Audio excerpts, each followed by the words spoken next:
You have to go through all the consequences. People just want to manifest, but they don't know the consequences. Hitler wanted a world war, so almost the world war came, and many people got killed, millions of them. But then the intentions of the whole world are respected, and the world war ended, and Hitler got killed himself. It's not the question of manifestation, it's the question of consequences.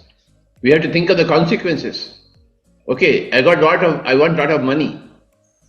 Okay, money will be manifested, but what are you going to do with the money? How are you going to handle the money? The moment you have a lot of money, somebody will come and kill you and get that money. The consequence that you are getting killed. You don't see that consequence. For me, the word consequence is more important than manifestation. What are the consequences of those things which you want to manifest? That is the topic. You build a big pyramid. You want to manifest. Okay, people will come. Then how are you going to feed them? How are you going to treat them? Can you manage all the people who are going to come to you? How are you going to manage them? You want marriage, but what are the consequences of marriage? Children will happen. Are you ready to raise all the children? Yes, I want to get married. That's very fine. So you get married, you get some partner. But what are the consequences? A lifelong relationship exists. And if you are not able to carry it properly, then you have to face all the consequences. Law of karma gives you a clear picture of consequences. So, my dear friends, before you think of manifestation, you must think of consequences.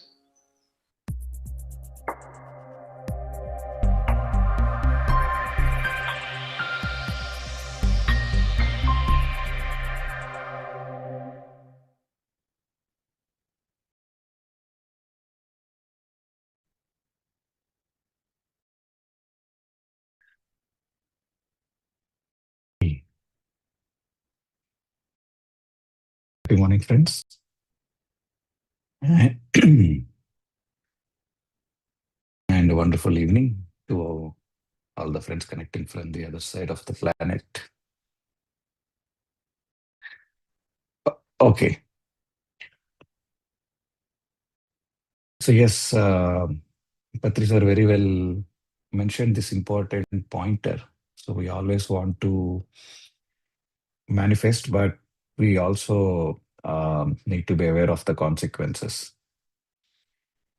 I think it's simple. So the most important point what we need to have in our mind is why I'm asking for something, what I'm asking. Suppose if my wish is to manifest a car, so there could be multiple versions of looking at it. Maybe I want it because my neighbor has recently bought it, and my colleague in my office has recently bought it, and they are telling a lot about it. One version. There is another version. Yeah, it's a beautiful tool to have. Maybe one of the important needs where we can go together as a family, a group of friends, have a nice time, which will enable us to do many things in a much quicker way. And we are having a great ball of time together as a group in that vehicle. So, yes, so so there are two different things here. Suppose if you consider the case one where the desire came in me because I'm not having it and someone else is having it. So if you see the underlying emotion of this case one, it is coming from the feeling of lack. I don't have, I don't have, I don't have. And yes, so this intelligent field,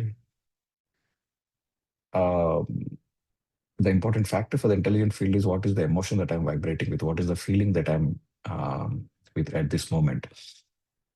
Okay, so this guy is with this feeling of lack. So let me bring him more and more events that could attract, that could amplify the feeling of lack in his life. And eventually, I might attract more series of things which would amplify that feeling of I don't have. now tomorrow one more desire, which comes from I don't have. And eventually I might manifest that car, but then I would not end up uh, with that feeling of happiness. Whereas if we go for the case two, so if you see here, this is coming more from the want to have a great ball of time with the family and with the group, and together we want to travel to the great places, to the energetic spots, and then want to have that experience, want to enable us to do more and more things in short span of time. So whereas if you see the underlying emotion of this particular case, it is coming from the feeling of abundance. It is coming from the feeling of want to experience more, want to live the life more richly to the greater extent. So we always need to ask this question to ourselves: why I'm asking what I'm asking? Is it does it enable me to do things more? Does it enable me to live my life with more freedom? Um, does it enable me to be more useful to the people around me? So there is always this beautiful example that I used to listen in our classes. So there are, mm, in fact, I think the field also gives more importance to the intent, which is useful to more and more people. Suppose there are two people who are coming towards the signal, and maybe one person wants to um, go for a party, just a gossip with group of friends, and the other person wants to go to a college where he wants to deliver a session on how you can live your life in a much better way using the tools like meditation and enhancing the knowledge through books. Um, Both of them are wishing for the green at the signal. And obviously, I think consciousness will give more attention to the person who wants to go to the college, because with this experience, it can experience more and more things. So even when we are manifesting for something, we can ask this question to ourselves. We can ask this question to ourselves. Um, what I'm wishing for, is it useful for more people in a grander scale? And always let's have that pointer to ourselves, like, is this wish what I'm asking, is it coming from the feeling of lack, or is it coming from the feeling of abundance? Okay, so yes, nothing to worry about it, but we get this understanding more and more when we um, are in this path consistently. The more knowledge we get, so we stop running behind the things which doesn't add value to us. Um, Again, if you read this book of Living with Himalayan Masters by Swami Rama, there is one beautiful incident that's between Swami Rama and his master. So the master asks Swami Rama to travel around the Himalayas and then come back. So Swami Rama goes, and then during his travel, he meets one of the Siddha, where that Siddha is able to uh, bring up the fire from the mouth. He just opens the mouth and then uh, uh, spills the air, and then he's able to generate the fire. And this will amaze Swami Rama. Oh my God, such a wonderful skill. My master has never taught me all these beautiful things. He's just wasting my time. So Swami Rama gets so much angry on his master. And then after his trip, when he come back to the ashram again, he will be questioning the master. So many years I have been with you, and you have never taught me any of these things. Then master asks Swami Rama this question. Um, how much time did that person invested to gain this skill of generating fire from the mouth? Then Swami Rama says he invested 20 years of his life in sadhana to get this skill? Oh, 20 years. Okay. Now I am giving you this half rupee. Go to the shop and get the matchbox, he says. And Swami Rama go and get the matchbox. And Master asks Swami Rama to lit the fire. So if you can get this fire with half a rupee, why you have to waste for 20 years of your life to generate this something? Is it worth? So that's a big aha moment for Swami Rama at that. Oh, okay. Sometimes we might be amazed of the things unconsciously, but then we can really ask ourselves, like, is it really worth to invest so much of time, so much of energy, or so much of money, where it can be experienced in a much easier way?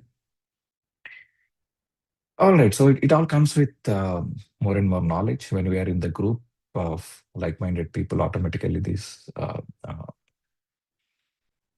insights come to us intuitively. Okay, so with this, now let's get into our meditation. And then after meditation, we have a couple of masters coming up to share their transformation stories. All right, so get into your comfortable postures.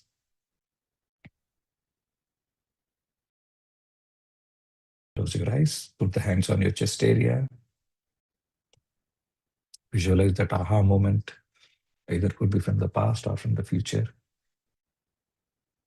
Sit comfortably, either on the floor or on the sofa.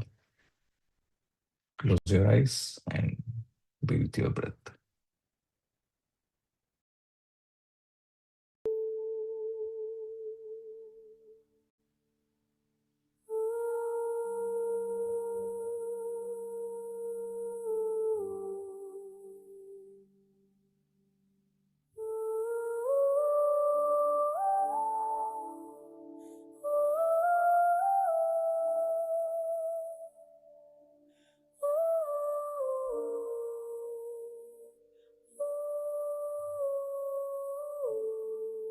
Dear friends, dear masters, with your specs removed, eyes closed, keep your hands on your chest area, resting your attention on your sacred heart.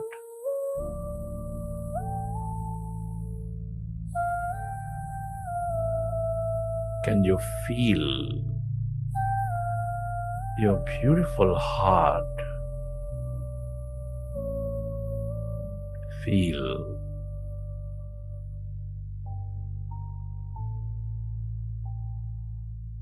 the seat of all emotions.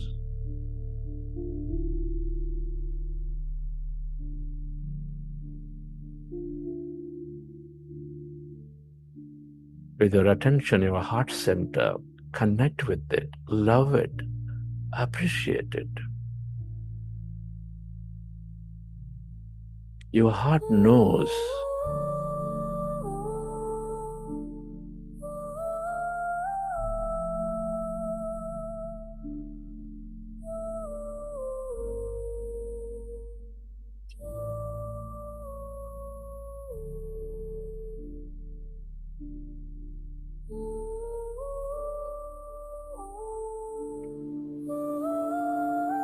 be with that heart center, the center that is expanding your life with its emotions of love, joy, compassion, gratitude.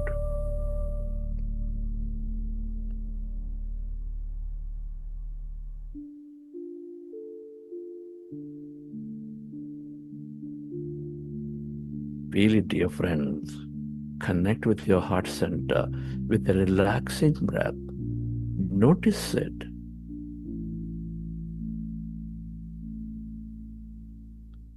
And bring up an experience from your past or from the present of love, of joy, of gratitude.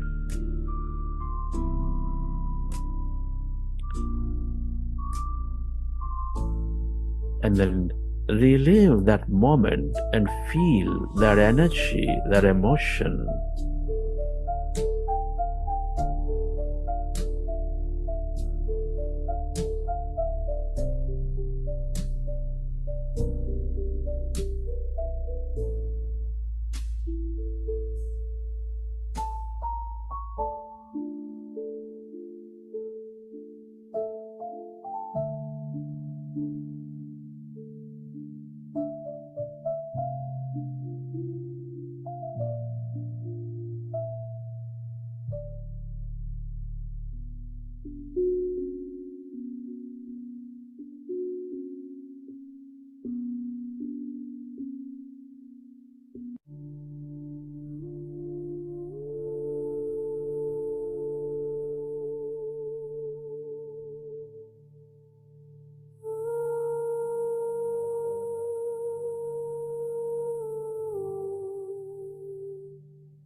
Relive that moment and feel that energy.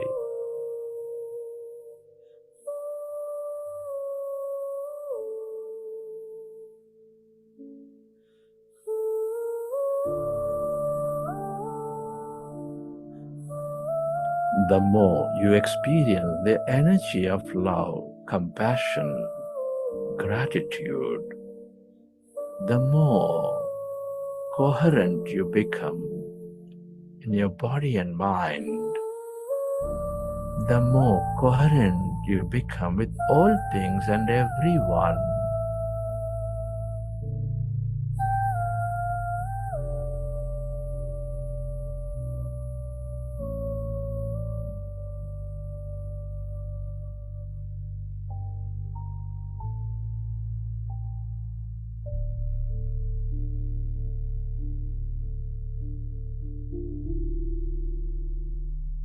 And allow yourself to direct that energy, spread that energy to all things and everybody on this planet, or to those who are in need.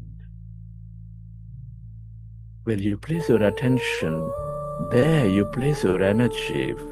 Feel.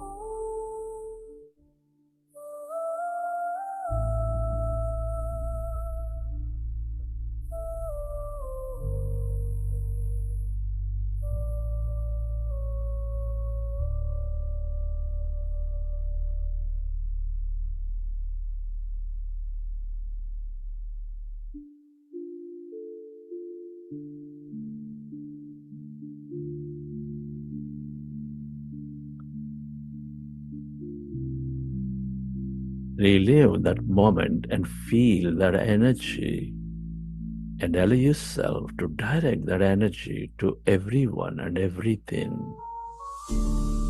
We are all interconnected in this field of energy. The more you experience that emotion of love, compassion, the more connected you become, the more coherent you become. Coherence is the basis for higher experience.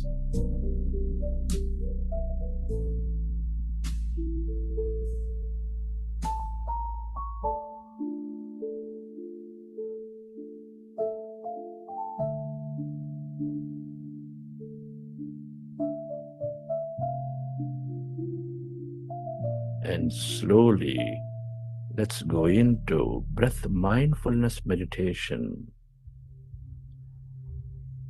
With your fingers into fingers, hands comfortably rested in your lap.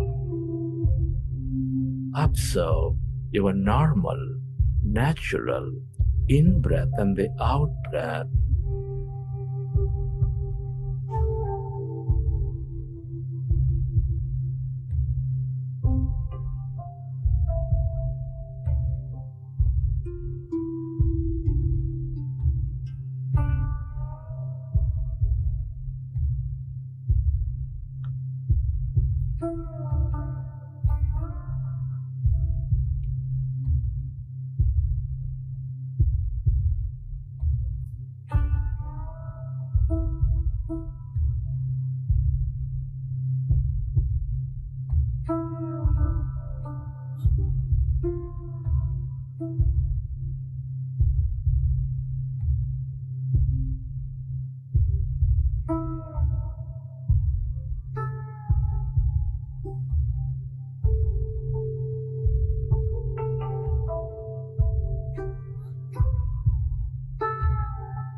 We are in this powerful group meditation. Allow yourself to merge into your breath and allow yourself to slowly go into that calmness, emptiness.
It is natural to have thought.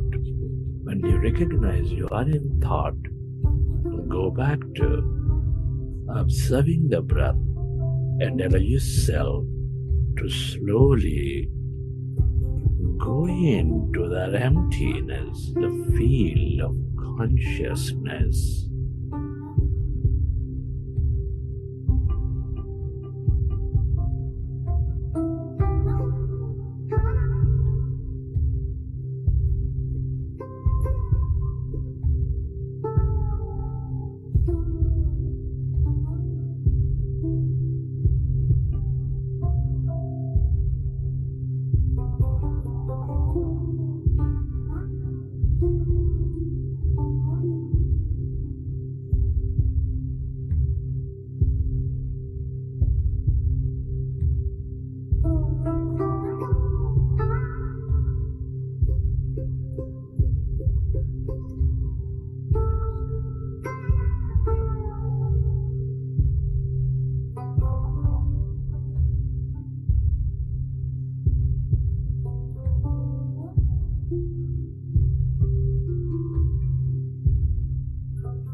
All emptiness is energy.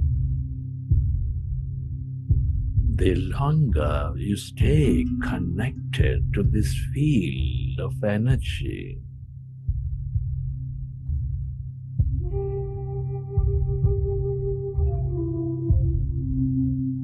the more coherent you become, the more open you become.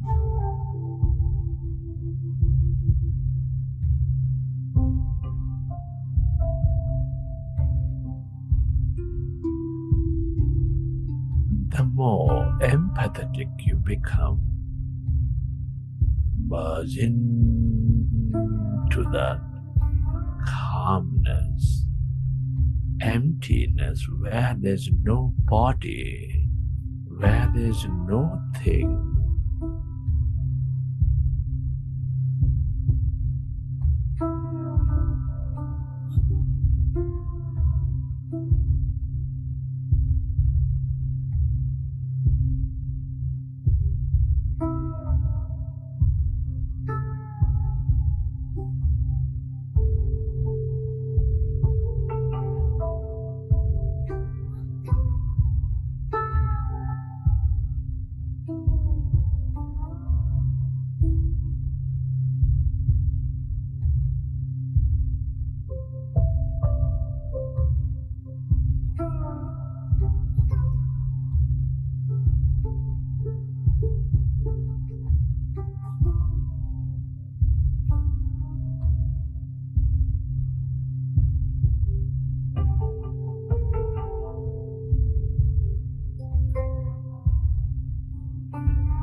become aware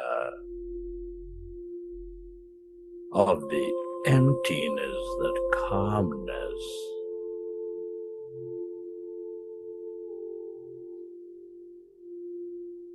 the field of energy.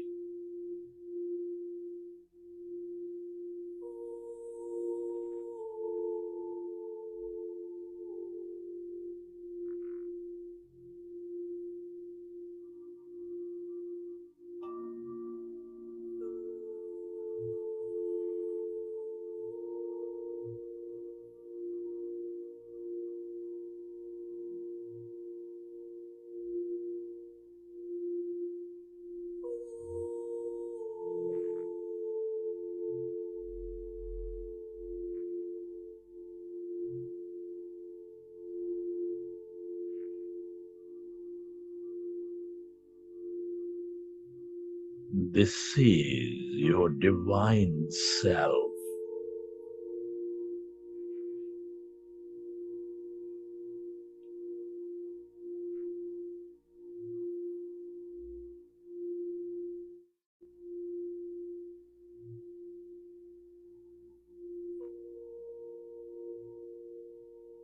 That greater field of energy connecting everything and everyone.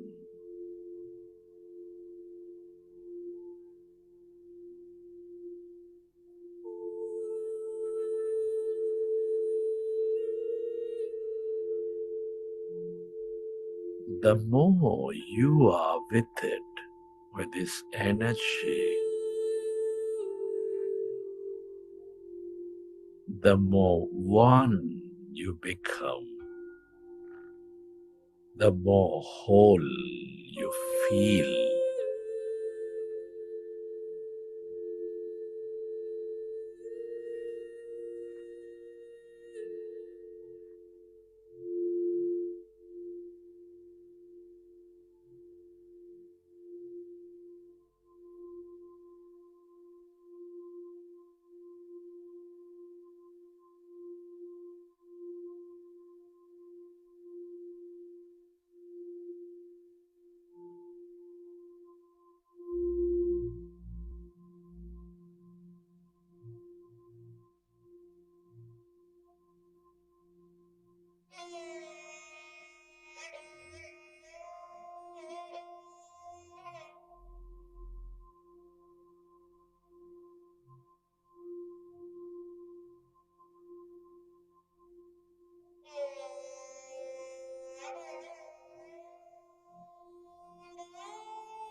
Friends, at this time, I'd like you to express gratitude deeply to all things and everyone, to this mineral kingdom, to this plant kingdom, to this animal kingdom, to this human kingdom, to the angelic kingdom.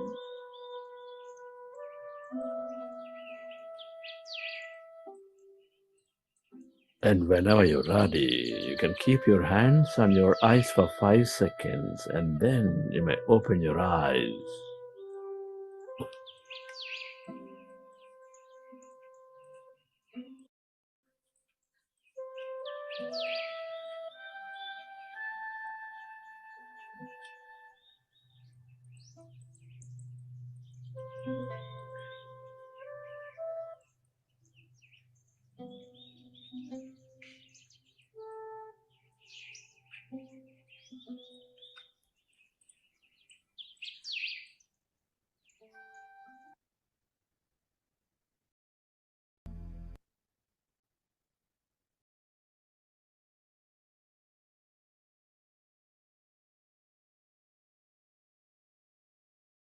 Okay.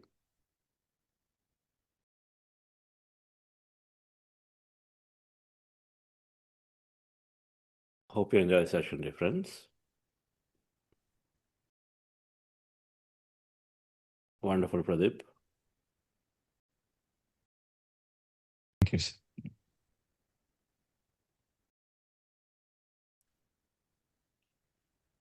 Consequences is an important topic to not misuse our powers or to not waste our energy.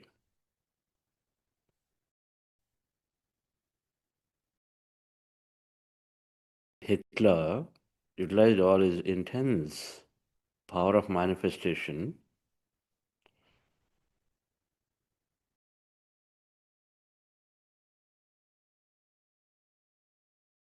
but then it had its consequence. He had to be killed, he had to go through, and many subsequently had to go through who participated. A consequence of everything that we do.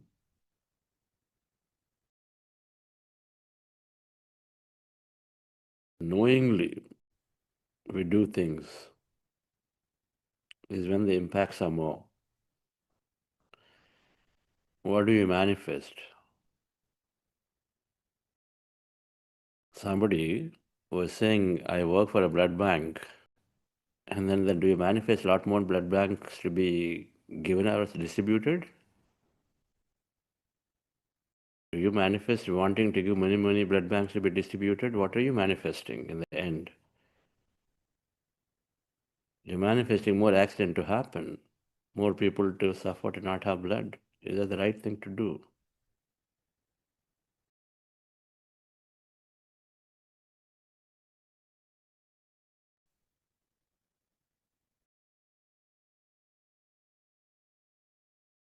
When meditation is taken, guidance is there. Essentially, the guidance is that follow your inner.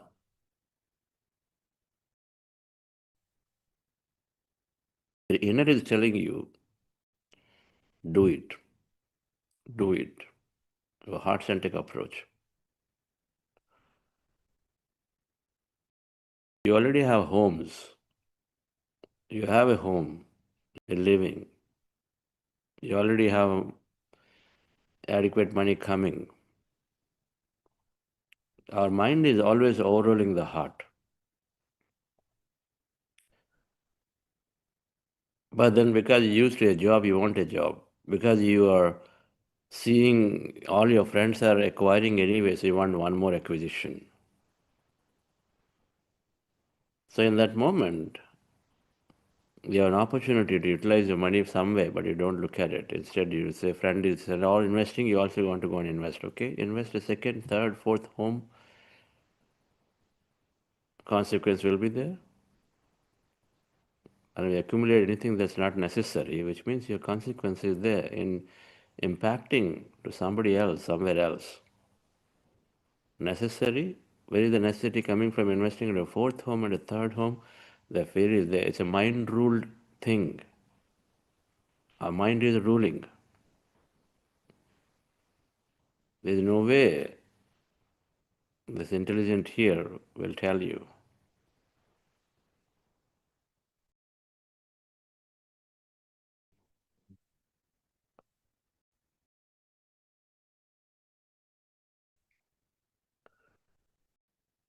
Our mind, when there is a child wants to eat something, when there is stuff out there, just wants to eat. Mother is the heart is telling, enough now, stop, otherwise you'll get into trouble, consequence.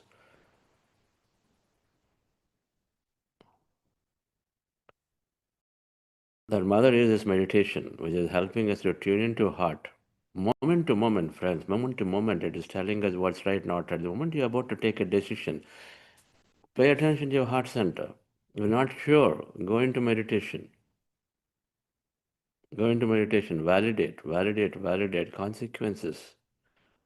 If you validate your feeling, whatever you're doing, is it necessary? Ask this question, is it necessary? Can I live without it? Do I have to have it? In any case, now, those who sincerely practice will automatically tune in, as Pradeep was mentioning earlier. You'll automatically tune in what is relevant, what is not relevant, what is necessary, not necessary, what is wasteful, what is useful. These things will come. But first, we become a child of a co-creation. We play, go into the playground. Now I understand that I do have all the power to create. First step. We want everyone to understand that I have the power to create. Be empowered. You meditate, you tune in, and then things that are necessary for you, you'll come in. When you're doing that visualization exercise, that Rakeshi covered, and doing visualization, that feeling has to come about whatever that you're wishing to experience.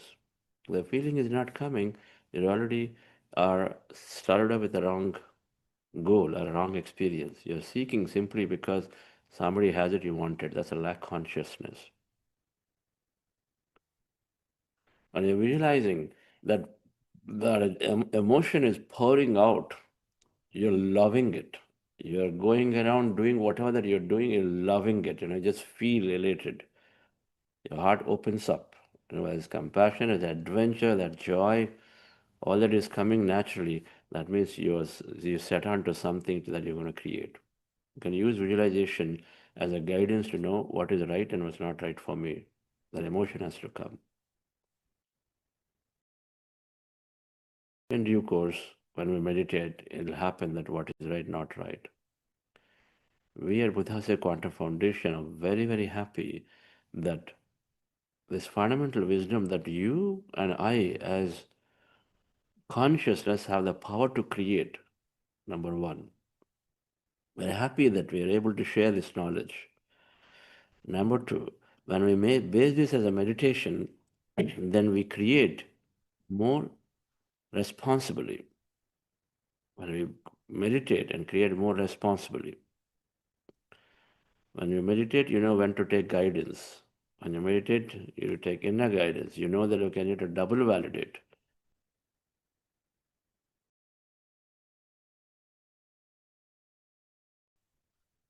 Then we understand that I know how to patiently wait. The timing is not mine. I will wait for whatever that is I'm wishing for patiently. I look from business to growth to happen. Can I wait 1 year? Why should it be 3 months? We know how to patiently wait. Or in other words, we let go of the timing.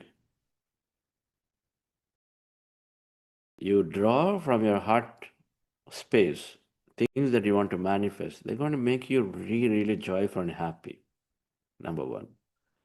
Anything else you manifest, you spend a lot of time and energy, and then when it comes, you say, oh, okay, so that's all it is. It's over. That feeling is gone in the next few minutes or moments or days. And I say, only for so much that I had to run around and get this, and finally I don't get any enjoyment because it's not in your list. It's on your list. So this thing is more deeply driven through an intelligent heart space. Second, you dream, visualize, apply all mind faculties. We are given this beautiful power to create, and so utilize it. Third, let the timing be the consciousness. Let the consciousness choose the timing. In other words, let go of the control of the outcome. Continue to do the good things, continue do the right things. The three fundamental things we do. And so the question about we getting attached, we are utilizing, misusing, all that disappears, dear friends. Important to know that I can create rather than to worry about if I ask for something, I get attached to the outcome, and so then I get stuck and all this. This is a different philosophy. But when we understand, when we combine with these three, then we are utilizing our knowledge, our intuition to create the right things and experience life. When you tune into your heart center, then you tune into your purpose. Not until that time. You tune into your purpose. Every meditator will get to that for sure. If not today, it's going to be tomorrow. Keep doing it. My dharma is different from your dharma. No experience is lesser or higher. Somebody is the beginning of it. If I desperately want to experience something, like one of our masters shared, she wanted to experience a business travel early in the career. She did. It's okay, over. She was happy. Rather than trying to transcend that thing, desire, and say, okay, don't get to desire, she happily experienced it, enjoyed it, transcended. And then today she's one of the greatest masters, beautiful masters, doing so much work as managing director of PMC Hindi. She came out of a job, and high-paying consultancy job, and then she spreads meditation. Her dharma then was that. My dharma could have been something else. But what you feel is what we do. Then we'll always be right on manifestation. That's what Krishna said in Bhagavad Gita. Yadechisi tada kuru. He told everything, but he said in the end, do what you feel. Yadechisi tada kuru. Do what you feel, but keep knowing what is right. There's the mantra, dear friends.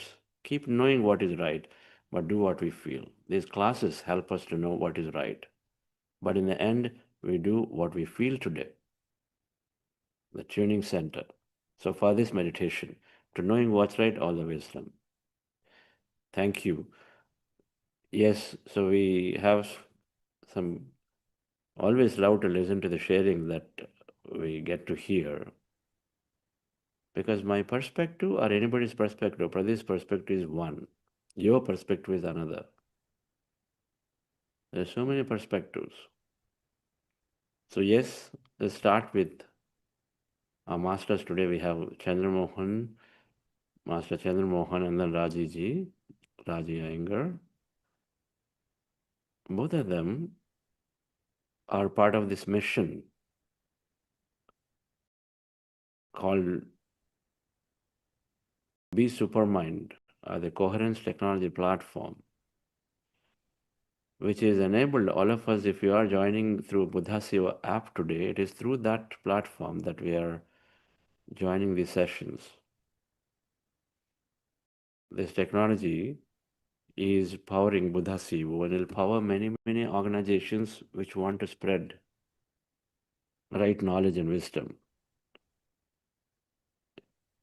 We anticipate several other spiritual organizations take on this platform to give their wisdom and courses through it. It's a spiritual wellness platform that they're part of. But then the beauty is they're meditators, staunch meditators. They understand what meditation is causing them, and so then we'll listen to them, friends. And hi Raji, hi Mauli, wonderful. So let's start with Mauli.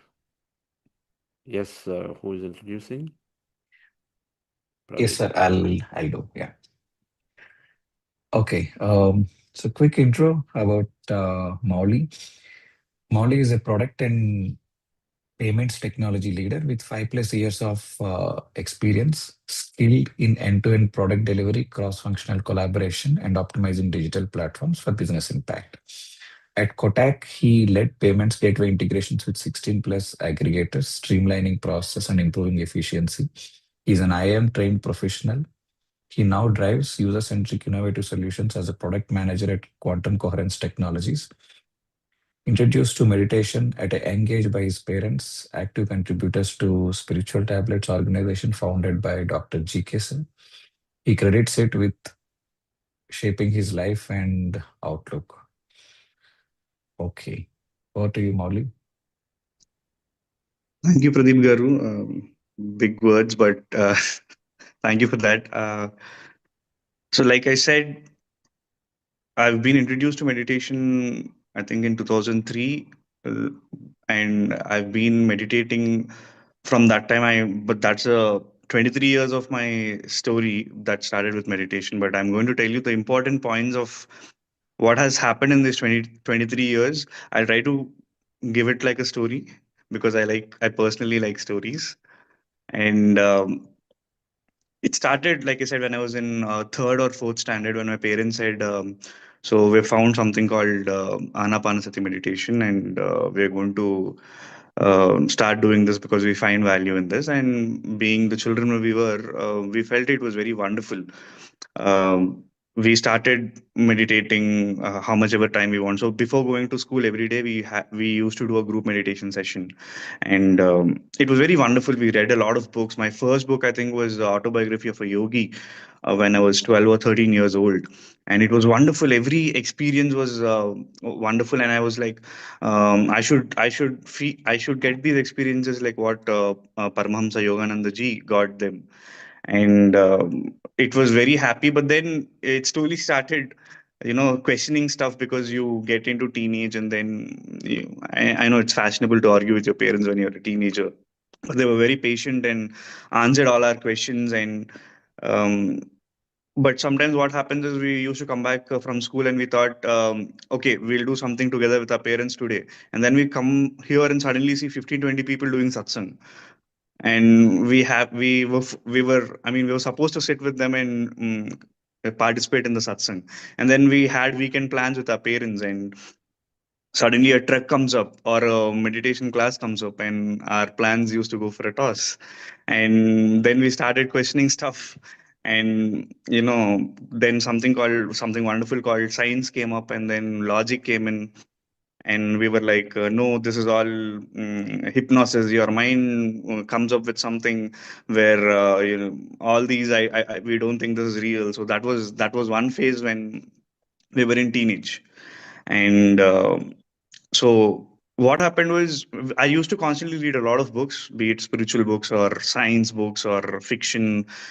Then there was one, realized slowly that science was what I thought was absolute truth, but the other things that don't have a scientific basis is what I felt at that point in time. But then I realized that J.J. Thomson, when he first proposed the atomic model, that was the absolute truth. But then suddenly Rutherford came up and said, no, that is not how an atom looks like. And then our whole perspective of science changed with just one discovery. That's the same with geocentric or a heliocentric model, till someone came up and said that, hey, no, Earth is not the center of the universe, but it is actually the sun. I mean, it is not now, but then till that point in time, that was the absolute truth. Science kept changing until the next discovery, but the absolute truth that I learned about meditation did not change in all these 23 years. So then I realized that being scientific doesn't mean that you want proofs. It is just that it is always one step ahead of science. So that is what I felt. So then I've logged into meditation completely, putting aside my logical mind. But you will always need a physical experience to go with your beliefs. So that happened for me when I was in 2017 or 18, when Chandra sir was actually, he was always propaganding manifestation and meditation. But I just left my job in that I got selected in my campus, because I was not happy doing what I do. I came back home, and then I wanted to do an MBA, and I wanted to do it in one of the most prestigious colleges of India. So I gave CAT, but I personally did not put in so much effort, because I don't like putting in effort when I study. So But in the first year, I couldn't convert any of my colleges. Then my mother said, Either you'll have to study or you'll have to apply meditation that you have been knowing for a long time." So I said, "But there is no method to this. How do I do this?" So then I met Dr. Chandra sir uh, at one of our cousin's wedding, and so I know him for a long time, but then this is the first time I went to him with um, a question saying, "Sir, this is what I wanted, but I'm not able to do this. How do I do it?" So he's took me through the entire visualization process, meditation, and how do I achieve it. And I said, "Okay, let me try this," because I liked his way of explanation, and it was very scientific. So I started applying the concept of manifestation, and I'm honestly telling you, they were like, we were supposed to give 90 odd tests, but I gave only six practice tests for my CAT preparation. But I was very confident that I'm going to crack it because I've been doing the other stuff, which is meditation and manifestation. And I kid you not, I got like 94 percentage in CAT, 97 percentage in ZAT, and 99 percentage in IIFT entrance examinations. I converted 10 IIMs and 6 IITs when I couldn't even convert a single IIM or an IIT the previous year.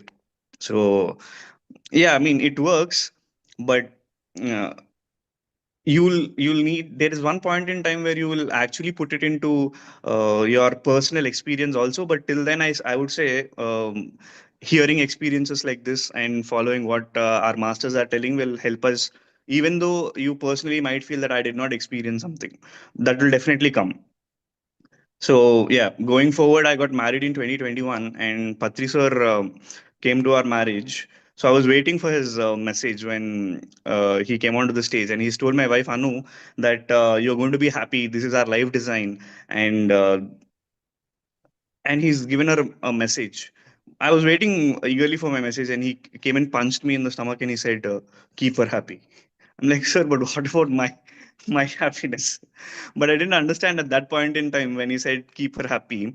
I got into my job after my IIM.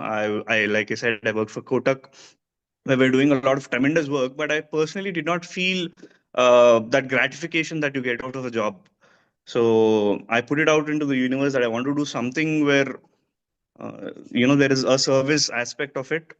Then obviously I put it out to Chandra sir also, and Chandra sir and Vani ma'am, they gave me a wonderful opportunity saying, I mean, I just put it out to the universe, and suddenly, I think last year he came up and said, "Hey, Mauli, we have an opening for product implementation manager at QCity, our technology partner. Do you want to be a part of it?" I said, who will not? Please, I obviously want to be a part of it.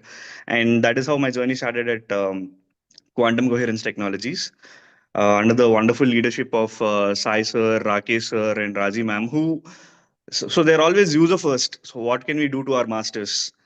I'm very grateful that I've been a part of QCity for the last 8 months now. Our dedicated team has been doing some wonderful, tremendous work.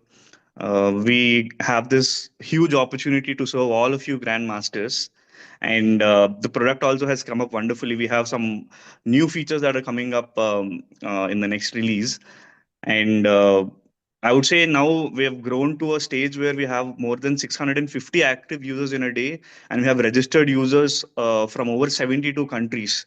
So kudos to Buddha CEO team, and thank you all for this tremendous success.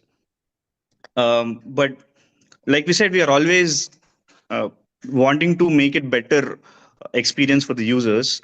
We have started, taking product interviews, I mean user interviews, where we understand what is needed and what is going good for the Buddha CEO application. We've already gotten some interviews and some good feedback on how to move ahead and what other features that might need are needed in the app.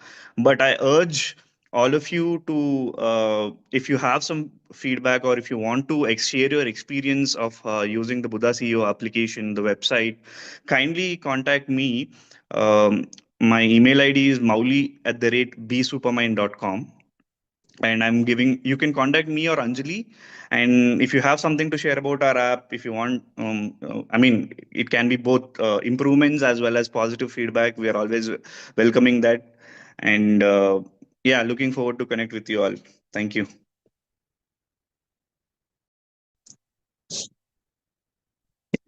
Awesome. The manifestation story is a very powerful story because we gave him less time, we had to compress it all. It's actually quite inspiring if you go into the detail. So please go on a Saturday masterclass and explain in detail.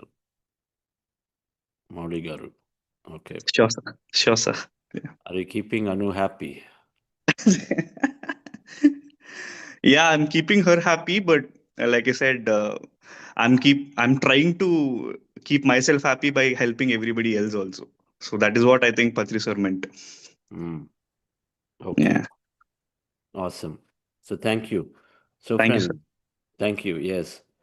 You know, we together can help. Our intention of Buddha CEO and the Be Supermind, which Raji may talk about, is to fundamentally rapidly scale and adopt meditation everywhere. Rapidly scale adoption of meditation everywhere and do consistent wisdom, replicability and consistency of the wisdom. And of course, bring a platform where it becomes a habit. So many objectives are there. But the core thing is that somebody sitting in Ghana, Chile, or any country in the middle of the night, they should not have to feel that I'm missing something here. And be able to tune into it and then gain the same wisdom that you and I are sitting here and we're doing it. It's sort of many objectives are there. And this is going to be a platform that will help. Where, billion people on the earth, 8 billion people, everyone must become a meditator.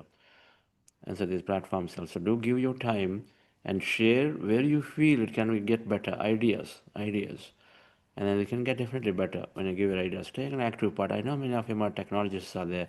Many of them are enthusiasts of utilizing technology.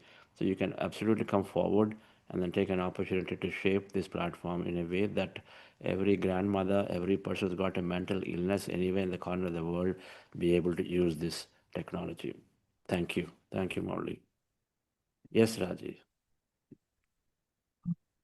1 second. So Raji Iyengar is a Chief Growth Officer at Quantum Coherence Technologies and has 37 years of experience in the IT industry. She has held leadership roles in both multinational corporations and startups across Asia's Pacific region.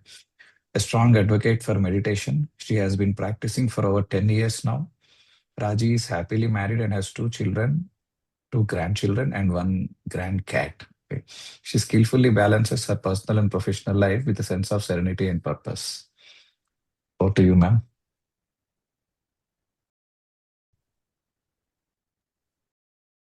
Thank you, Rajapati. Thank you, Chandra.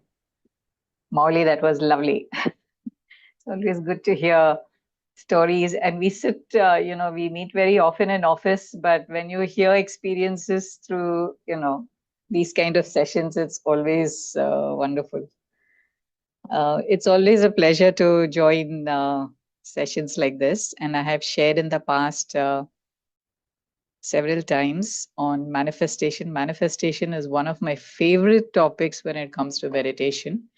And I'll come back some other time to share more on this. I have shared in the past, but I will talk more about it in some other sessions on how well it has helped me both in personal and professional life. Yeah. And as Patrisa said, it's absolutely about the consequences. And as Chandra was mentioning, Chandra said about the joy that you feel when you're visualizing, and that's when you actually enjoy when it actually manifests, right? Let me step back and share a few things. Now, they say that the longest journey one will ever take is the 18 inches from our head to our heart, right? It took me several years to realize that I'd been stuck in my head. I'd been stuck in my head the whole time. I was in pursuit of truth, an uncertain search it was for a certain truth. I didn't even know at that time what I was searching for. This was many years ago, yeah. The search was for pure consciousness. It still is. So at that point, I said, okay, let me transform this uncertainty that I have into an opportunity for exploring more. So I went down the path of reading and following several religions. Hinduism, of course, was one that I was born with. I'm getting a little into this because I wanted to just show my path, talk about my path and my journey. I also went deeply into Jainism. Read books. There is very good, excellent learnings from each of these. There was on Atma-Siddhi Shastra that I've read. Then went into Buddhism, Nichiren, Taishonin, chanting part of it. Still didn't get my answer. That search was still there. From religion, then I moved to the spiritual path. Several books. In my younger age, my father was a meditator, and we had books of, Bhavan's journal those days, and Swami Vivekananda books, J. Krishnamurti books, Sri Ramana Maharishi books, which were very deep at that time. I did read those books. If you've read Sri Ramana Maharishi books, the question of who am I is a very deep question, right? But when I was young at that time, I didn't really know, and I would say, why are they writing, making this question look so complicated? Who am I? I'm a student. Somebody is a doctor. Somebody is a, lecturer in college or professor. Where is the complexity in this? We all know who we are. Right? Now, when you read books over and over again, you get into the deeper meaning of understanding certain philosophies, certain, deeper meaning of life. And as Mauli mentioned, then when you get into the science aspect of it, unraveling the truth, then that starts appealing to you. I'm also from a science background and more on astronomy and astrophysics. I used to work at the Nehru Planetarium in Bombay for 5 years, which was well before my 37 years of working in the IT industry. And, in astronomy and astrophysics, you're constantly looking up at the sky, at the stars. And when you look up at this vastness of this universe, that's when you realize that it makes you feel both humble and proud. Humble because you realize that you're just a small speck in this entire universe. And it makes you feel proud because in spite of being that small speck, you can comprehend, your mind, your conscience can comprehend the vastness. Now take that outside in universe, and meditation then got me into my internal universe. Meditation for me brought in a lot more conscientious, to be more conscientious. Now, when I talk about work, it definitely went into building more resilience for me. I worked in large corporates, as was mentioned in my introduction. And there, you faced the different kinds of challenges in the corporate world. But with meditation, like I said, you learn how to build that resilience, and I'll talk about a few examples there. Another thing was also about when you get into meditation, one thing that really goes out of the window really is fear. And the other thing is suffering. Both this somehow for me just kind of dissolved. So when I say fear in my career, there was always this, I had this curiosity to look at roles which I've never done before. Instantly. So I was in sales, I was in technology services, I was in marketing, I was in partnership, alliances. Every role, of course, taught me great things, great experience.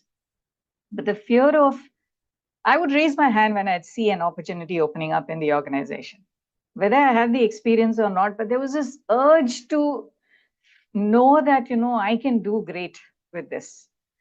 Yeah. So like I said, with meditation, fear went out of the window, suffering went out of the window. an example of how suffering, I'll explain that a little more. Just few months back, I had dislocated my shoulder. And Mauli, thanks to Mauli, he drove me to the hospital in the middle of the night from Pyramid Valley to, we went to Dhyana hospital there. And you know, when you've broken your shoulder, when your shoulder is dislocated and there are multiple fractures, it's very obvious there will be pain. Body and pain go together, right? So there was pain. But pain is inevitable. Suffering need not, right? And Molly, I'm sure you can say that later as to, you know, whether there was suffering or not. There was pain, but there was no suffering at all. So meditation really helps you, you know, take away these couple of things, fear and suffering. Coming to career growth, as Nagapradeep introduced, I was in Asia Pacific and Japan. I mean, I was doing roles heading Asia Pacific and Japan in certain business units where, and in those 10 years of being in Singapore, I had done 7 different roles. Great opportunity for growth, both in India as well as this in Singapore. And one thing that really came to me, again, I think a lot more on the meditation side, was that you do business with when I said conscientiousness, it's about integrity. You're doing business with integrity when you're dealing with several countries, doing one multi-million-dollar deal, or rather several multi-million-dollar deals across many you know, countries, across many cultures.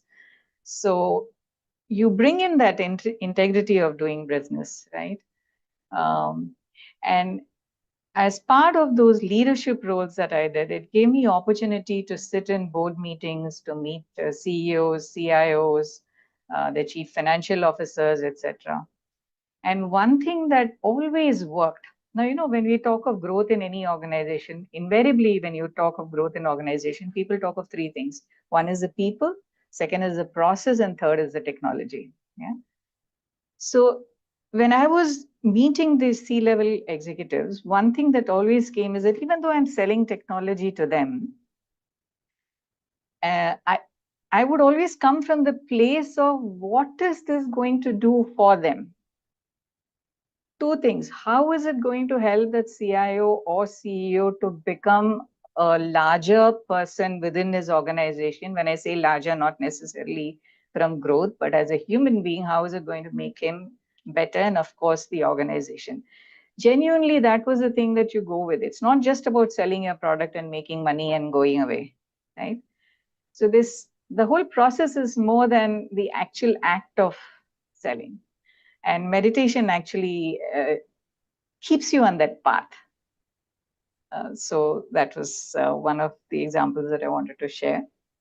Now, let me come down to, I met Chandra many years ago. I had come back to India. I was relocating to India, and we met at Sanofi, and where he was the CEO. It was just one meeting, a coffee meeting. And we didn't speak anything about work. He spoke about meditation, and for me, that was the biggest, wow, they're talking of meditation. And he invited me to Sanofi office. I go to Sanofi office where there is a dedicated meditation room. In those days, I was quite surprised that, you know, somebody would, you know, dedicate real estate for meditation in an office space. Google and all came with, you know, a fun space like playing games or billiard boards and things like that. But meditation I had not seen in an office. And genuinely, we all would meditate before meeting. And so my meditation practice became much stronger after that in the last 10 years, because the technique that I got introduced to was Ana-Pana-Sati, which is the most simplest kind of technique, as you all know by now. So that was great. And that also helped me because it was so simple. The only thing that is there with us from life to death is our breath. This was one meditation process where we didn't need any prop. There was no, you know, lighting of a lamp or agarbatti or whatever, or aromatherapy or candles or whatever. There was no prop required. It is just your breath and it's there with you no matter where you go. So after learning the technique and getting into practice, I was also able to sit and do it in several places, including public transport in Singapore. it's easy to do that once you've understood the technique of doing it. Of course, thoughts come. Of course, you get disturbed when somebody is entering the bus or so, but you know immediately how to go back to that. And that was the most pleasurable way of meditating for me, sitting in a public bus and meditating. I always talk about this. I take the opportunity to talk about this just to say that it's not complex. It's so simple. So, you know, don't get bogged with, I need to sit in a quiet place or I need to have a dark room. Maybe initially those things help, but once you've practiced, and practice is what is required in meditation. And that brings me to, Be Supermind, of which we are all part of and proudly part of. Be Supermind is a platform that we are taking to corporates, to organizations. We do understand that there is a lot of stress and anxiety that gets created in organizations, and that stress kind of, you know, starts cascading. Something that is started in the office, and the genesis of that stress could be somebody has told you something. There are unrealistic deadlines you've had. There are heavy workloads. And each of the stress then gets into a physiological response. You know, your cortisol level goes up or your adrenaline goes up. You have, different hyperactive, reactions, etc. So we thought that I strongly believe that this is something that where you get stressed in the office, your relationship with your peers, your managers, when your manager is giving you a favorable input, you take it in a negative way, all this comes up, right? Then that stress that is generated or, is started in the office, you carry that stress along with you, and on your way to back to home, on the road, it has multiple disruptive ripple effect, right? Stress. So on the way you are, commuting back to home, you're screaming at somebody. Suddenly, the power that you didn't have in the office of shouting back at your manager or something, you've got this power behind your steering wheel when you're driving back home, and you start yelling at people and, on the road with your windows up. Misplaced power, right? So stress that is created somewhere else is getting cascaded, carried through, and then it enters your door in your house, it enters your bedroom, and it affects relationships there. And people who are at home are waiting for you to come back and be present and share. They want to share their day with you, and you're there physically, but they're not there, mentally, and that's so unfair to them, right? So this is one thing that we and we believe, since all of us have been meditating, we strongly have worked in large corporates, we believe that this is required very much.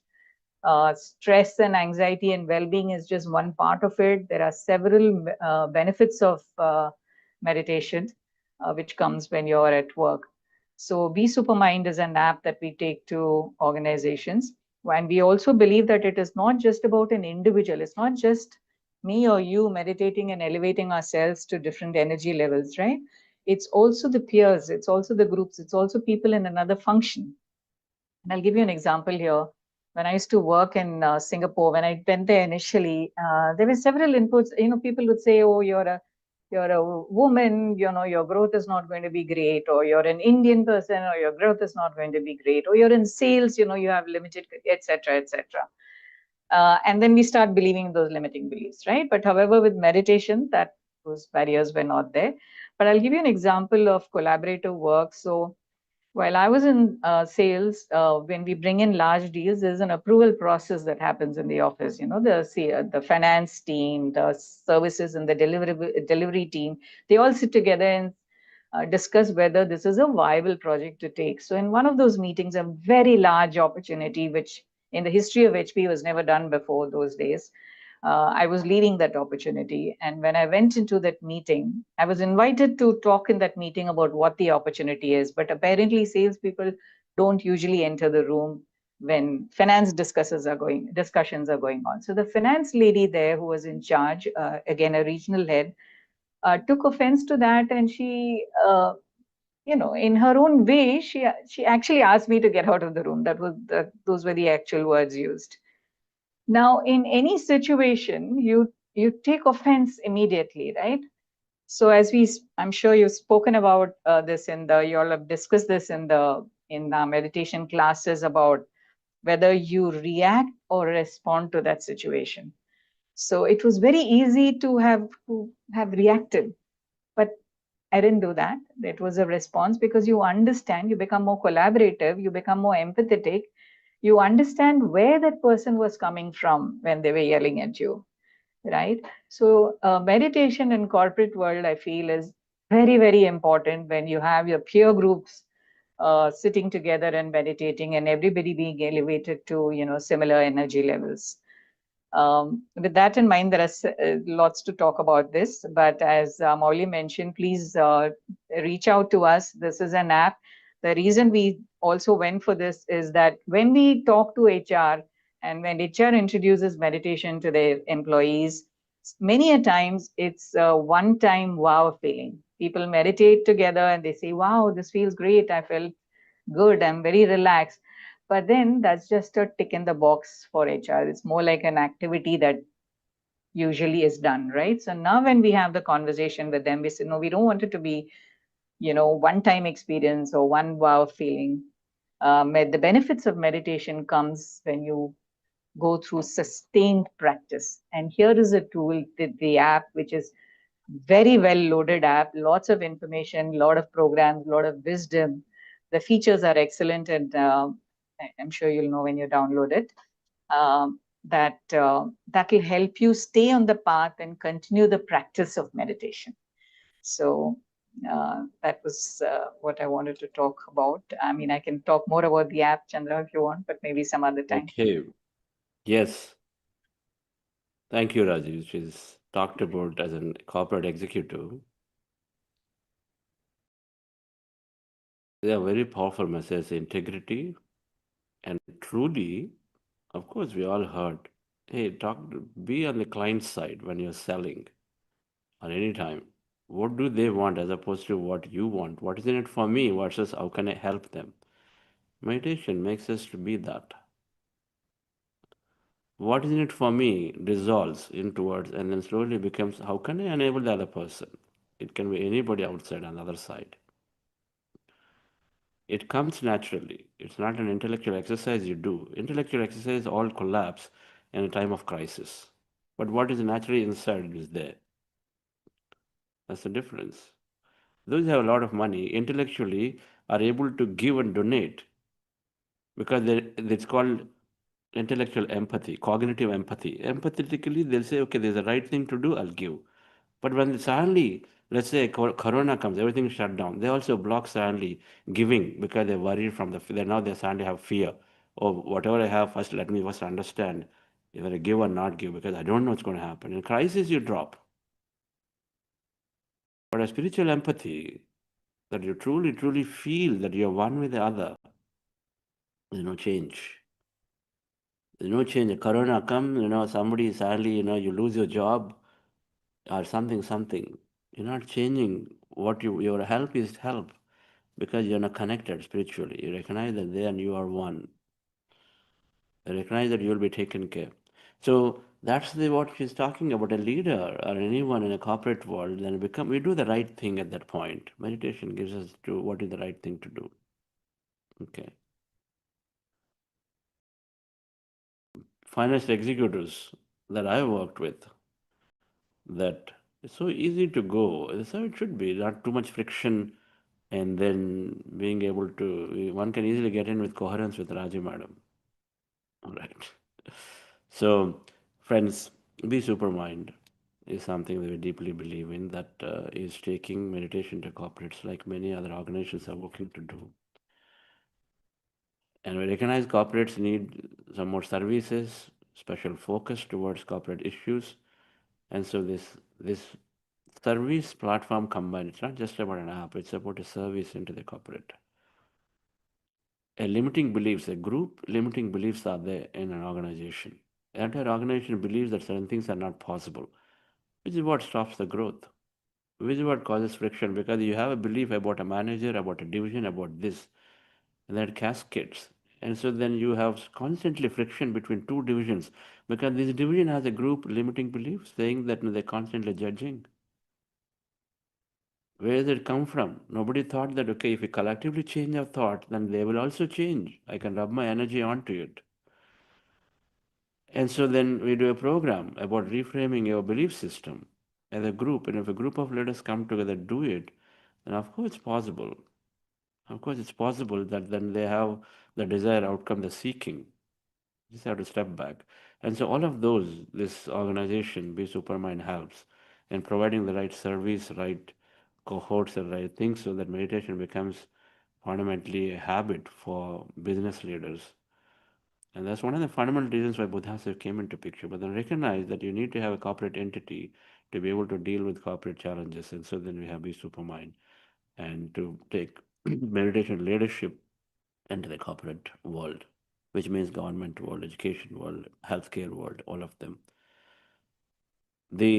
One of the important conference in this direction is this global conference of meditation leaders that we do, and then we're doing in April, is to bring up meditation to the leadership visibility and say this is a common boardroom practice. It's not a personal practice to limit ourselves to. It's a boardroom practice to talk about. When the leaders talk, employees take on. And we ease them. And so then people come out and then speak about it. And I bet in my experience, when we go to the corporate, anybody, 50% already is practicing meditation.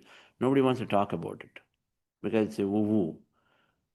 But it is not woo anymore. It is a beautiful thing. We must come out and share. If I'm doing AOL, no problem. You're doing Isha, no problem. Do it. Siddha Yoga, do it. Brahma Kumaris, do it. How does it matter? It's a practice you're taking up. Wonderful. So thank you, Rajiv Madam. And of course, we took a long time today, but it's an important message. Fine, people are there or not there, but then we'll get this recording out to bring out what we are standing for. Thank you.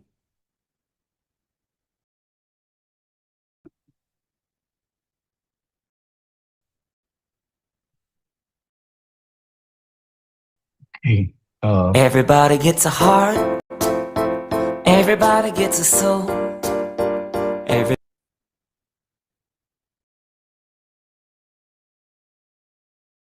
okay. A quick announcement. Being a Saturday today, we have a masterclass. Indian time 5:30 p.m. From Richa Madam. So just see if you can join those friends. Also,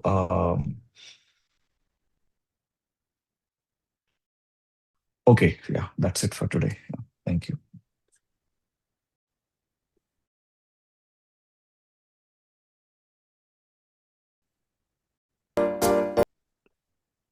To read out. So a lot of gratitude comments.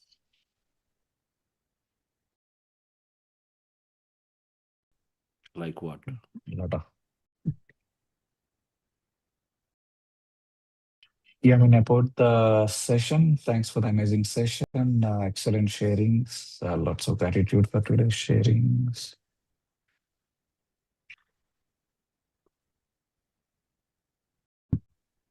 That's it, sir. Mostly, yeah. That's the important part. Appreciate gratitude.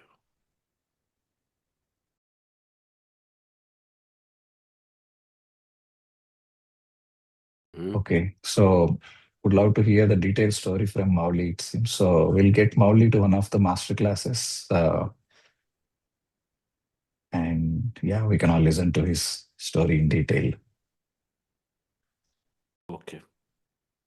Right. So we'll meet tomorrow and do any Q&A. Thank you, Mauli. Thank you, Rajiv. And we have to thank Sai and Rakesh and entire Be Supermind team for doing this amazing work, enabling so many Buddha Sevas to experience these morning meditations and entire wisdom beautifully through the app. Somebody works for it and then we enjoy it. So in return, we give it, and so somebody else enjoys it. Thank you. Thank you for the opportunity to serve, sir. Thank you. Thank you. Thank you, friends. We'll meet tomorrow, 6 a.m. IST. Until then, have a nice day. Bye.